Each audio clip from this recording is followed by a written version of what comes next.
Bom dia, gente. Vamos nós retomar mais uma atividade, não é? Agradecer a Deus por mais um dia. Vamos lá. Hoje nós vamos trabalhar com o gênero textual trava-línguas, certo? Você conhece algum trava-língua de cor? Por que será que esses pequenos textos chamam-se assim, trava-língua?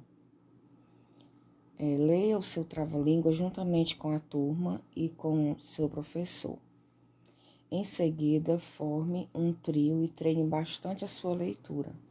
Ao final, apresente para a turma falando rapidamente e sem erros. Boa sorte! No caso, como nós não estamos em sala de aula comum, vocês podem fazer esse treino em casa, ok? Com seus familiares, com seu irmão ou com seus pais. Dividir em partes do trava-língua para cada um falar uma parte, certo? Que é uma brincadeira bem interessante. Aqui nós temos no trava-língua da proposta escrito pimpolho, repolho, ferrolho, frangolho e zarolho, molho, tapa-olho, tambolho, caolho, manolho, carrefolho e piolho, caçarola, gaiola, esmola, marola e carambola, patola, vitrola e sacola, camisola, padiola, bitola e escarola, aflito, cabrito, atrito, mosquito e palito, carrapito, manuscrito e palmito, pirulito, periquito, bendito e esquisito, ok? Futebol Lalau é o título do livro em que está escrito esse poema, esse trava-língua. Foi publicado em São Paulo pela Companhia das Letrinhas em 2006, ok? Então, a gente observa que ele tem esse nome trava-língua porque há repetição de algumas letras repetidamente que, quando faladas de forma rápida, elas proporcionam um tipo de travamento na língua, uma dificuldade na pronúncia, porque são palavras geralmente parecidas, né? Na escrita e na pronúncia. Então, por isso o nome trava-línguas, ok? Então, nós vamos observar que ele está nos perguntando, você conseguiu falar o trava-língua bem rápido juntamente com sua família, no caso, né? Sentiu dificuldades? Fale de sua experiência. Então, você vai dizer aqui como foi para você estar falando esse trava-língua, desenvolvendo essa leitura, você e os seus familiares, ok? E aqui abaixo você vai escrever o trava-línguas que você considera mais desafiador, certo? Existe por exemplo, um prato de trigo para um tigre, 2 pratos de trigo para 2 tigres, 3 pratos de trigo para 3 tigres, certo? Esse é um trava-língua bem difícil. Quando falo assim devagarzinho dá certo, mas quando você acelera para falar, geralmente causa uma confusão danada, viu? Então, esse é o preferido da tia Auri. Você vai pesquisar outros e ver qual você gosta mais. E registrar ele nesse espaço aqui da segunda questão. Em seguida, nós vamos procurar no texto substantivos e escrevê-los aqui nessas linhas, adjetivos e verbos. Vamos lá relembrar.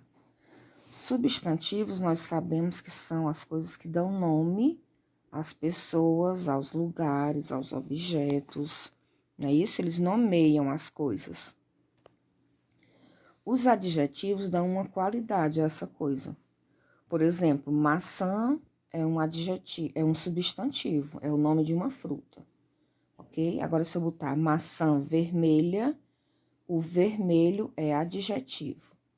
Se eu fizer a frase, a maçã vermelha caiu do pé, ok? Vamos lá. A maçã vermelha caiu do pé. Maçã seria o substantivo, vermelha o adjetivo e caiu seria o quê? verbo, porque cair indica uma ação, ok? É algo que a maçã fez, certo? Então, é uma ação e toda ação é um verbo, ok? Então, nós vamos procurar lá no texto. Deixa eu buscar um exemplo aqui para vocês, lá no nosso texto, certo?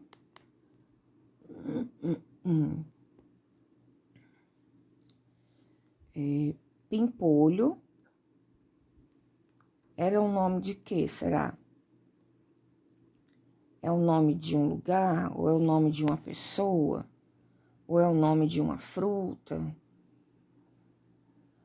Repolho é o nome de quê? Então, você vai ver que aí você vai encontrar os substantivos. Ele está falando aqui do pimpolho, está falando do repolho, está falando do ferrolho, que são as coisas que existem por aí, ok? O nome delas. Agora, nós vamos procurar um adjetivo, ou seja, alguma coisa que dê qualidade. Deixa eu ver. Caçarola, gaiola, esmola, marola e carambola. Patola, vitrola e sacola, camisola, padiola, bitola e escarola. Tudo isso são nomes de coisas, de objetos, não é? Então, são substantivos. Agora, quando eu digo aflito, cabrito, atrito, eu vou voltar no aflito. O aflito é o quê? É uma condição, é uma forma de ser de alguma coisa, ok? Então, eu posso dizer o pimpolho aflito, então, é uma qualidade dele é estar aflito. Então, pimpolho, aflito seria um adjetivo, certo? E verbo, será que eu tenho algum verbo aqui? O verbo é o quê? Uma ação, não é verdade? Cabrito, atrito, manuscrito, palito, carrapito, manuscrito, palmito, bendito, esquisito, pirulito. Vai ficar o desafio. Estão vendo aí? Que o desafio vai ser encontrar o verbo aqui no nosso trava-línguas, ok? Vamos lá, vamos em frente.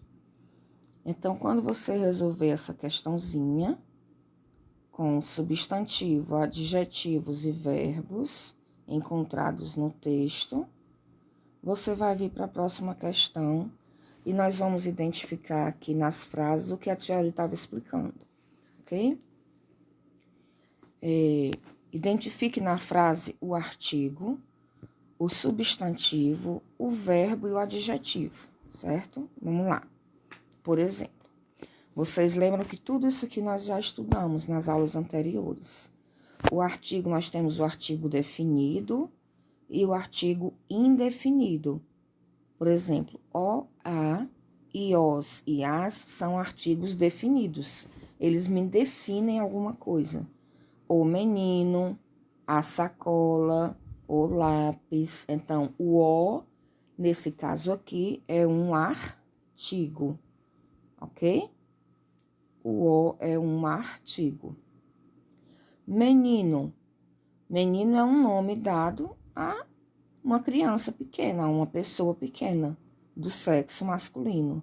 Então, se é um nome dado a alguma coisa, é um substantivo, ok? O menino ruivo. O ruivo é o quê? Uma qualidade do menino. Então, é um adjetivo. Ficou claro? Comeu. O menino ruivo comeu. Comer é uma ação. É algo que alguém está fazendo. O menino ruivo está fazendo isso, está comendo. Então, é um verbo.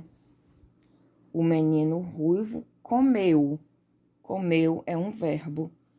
O menino ruivo comeu chocolate. Chocolate é o nome de um alimento, é o nome de uma comida. Então, é um substantivo. Entendemos? Agora aqui embaixo vocês vão me dizer o que é o a, o que é pequena, o que é Maria, o que é pulou e o que é corda. Seguindo esse mesmo exemplo que nós fizemos aqui em cima, ok? Ah, tia Auri, o a é um substantivo, o a é um verbo, o a é um artigo, aí eu vou escrever aqui embaixo o que é o a. Pequena. Pequena é o quê? É um substantivo? É um adjetivo? É um verbo? Aí eu vou escrever aqui embaixo qual delas ele é. Maria é o quê? É um artigo? É um substantivo? É um verbo ou é um adjetivo? Aí eu vou escrever aqui embaixo. Pulou. O que é pulou? É um adjetivo? É um verbo? É um artigo? Vou descobrir, vou fazer aqui embaixo a palavrinha. E corda. O que é essa palavrinha corda? É um adjetivo, é um artigo, é um substantivo ou é um verbo? Ok? Então, vamos fazer essa identificação e, na sequência, nós vamos para o nosso caderno de produção textual, produção de texto na atividade 18, ok? De número 18. Nós vamos escrever um conto tradicional. Ok? Conto tradicional são essas histórias que são contadas pra gente nos livros, pelas pessoas, de geração em geração. Então, tradicional é uma coisa que tem tradição, que é repassado, não é? Vamos escrever um conto tradicional. Para isso, você deve levar em consideração que estes são de tradição oral, não tem um autor, por exemplo, a gente não sabe quem escreveu, quem inventou, sabe que ele é repassado de uma para outras pessoas. Ele inicia com era uma vez, então o texto que tem era uma vez uma menina que morava na floresta com a sua avó, com a sua mãe, e a avó também morava na floresta, só que em outro local. Um dia a vovó adoeceu e a menina, que usava um chapeuzinho vermelho, foi deixar doces para ela. Então, é um conto, ok? Aí, eles tratam de temas universais. O que é isso? É um tema que em todos os lugares que ele for lido, ele vai ser compreendido, certo? No caso da história da Chapeuzinho Vermelho, fala sobre o quê? Sobre a desobediência das crianças aos pais. Não é que quando as crianças desobedecem, podem surgir situações que fujam do controle dela, como a Chapeuzinho desobedeceu e o lobo findou pegando ela, não é verdade? Então, apresentam tempo e lugar indeterminados. Nós dizemos que a história da Chapeuzinho Vermelho se passa em uma floresta, mas eu não digo onde fica essa floresta. Se é na floresta amazônica, se é na Austrália, eu não especifico. E eu também não digo quando foi que essa história aconteceu. Então, é um fato indeterminado, eu não determino. Por exemplo, em 1500, os portugueses chegaram ao Brasil. Isso é um fato, e isso foi ocorrido em 1500, ok? Apresenta um tempo e um lugar determinado. Então, não é um conto, é história. Mas no conto, eu não determino esse tempo e nem esse lugar, ok? Sempre possui um herói ou uma heroína, os quais enfrentam perigos e precisam vencer obstáculos. Aqui tem vender, mas está errado a digitação, viu? É vencer obstáculos. Então, lá no conto da Chapeuzinho Vermelho, qual é o herói ou a heroína que aparece na história? Nós sabemos que ela desobedece à mamãe, vai por outro lugar para a casa da vovó, fica se entretendo com as flores, conversa com o lobo mau, que é um desconhecido, que a mãe tinha orientado que ela não fosse por outro caminho e não conversasse com estranhos. E chegando na casa da vovó, ela é comida pelo lobo. E aparece quem? O caçador. Então, quem é o herói da história? que resolve as questões para poder salvar Chapeuzinho? É o caçador, nesse caso, né? Então, você vai escolher um conto e vai identificar esses acontecimentos e colocar aí na escrita abaixo, certo? Tem sempre um conflito relacionado com o que acontece no mundo real. Por exemplo, na história da Chapeuzinho Vermelho, tem a questão das crianças que desaparecem, né? Que acontece na vida real. Tem a questão das crianças que são distraídas, que não têm maldade de ver as pessoas agindo da mesma forma como o lobo age, ok? Sorrateiro, tentando enganá-las. Então, são coisas que realmente acontecem na realidade e que quem criou aquela história colocou isso como uma forma de exemplo, ok? Possui uma tendência à magia. Onde é que está o item de magia na história da Chapeuzinho, por exemplo? Está quando o lobo come a vovó, o lobo come a Chapeuzinho, e depois a barriga dele é aberta e elas duas estão lá dentro vivas. Então, isso seria impossível. Mas, no conto, ele nos traz magia, ele nos traz algo fantástico, que não acontece corriqueiramente. Então, essa também é uma das características do conto, ok? E os contos também têm um final feliz, certo? Então, você observa que na história da Chapeuzinho, elas terminam bem, a vovó sai da barriga do lobo mais ela, e elas vão findar a tarde tomando chá com os doces que a Chapeuzinho levou, não é? Então, tem um final feliz, ok? Os maiores escritores de contos tradicionais são Charles Perrault, ele escreveu O Gato de Botas, A Chapeuzinho Vermelho, como eu falei.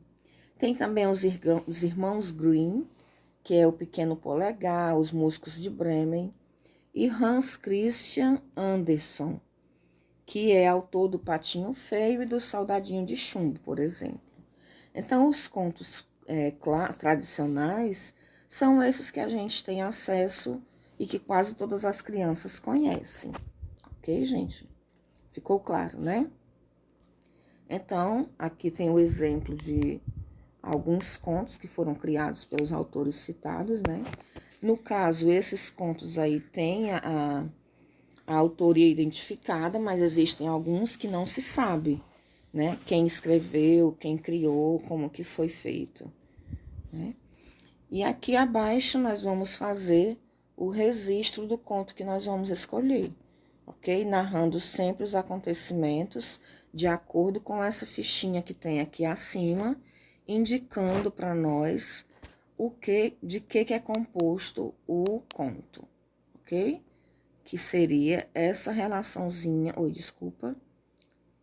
que seria essa relaçãozinha aqui, ok? Onde tem esses pontinhos em negrito, que a tia explicou agora para vocês. Então, na sua narrativa, você vai ter que contemplar, vai ter que escrever o seu conto, contando todos esses pontinhos que tem aqui na descrição, ok? Então, tenha uma boa atividade. Qualquer dúvida, podem procurar a tia, que a tia vai estar disponível para estar tirando as dúvidas de vocês, ok? Fiquem com Deus e até logo.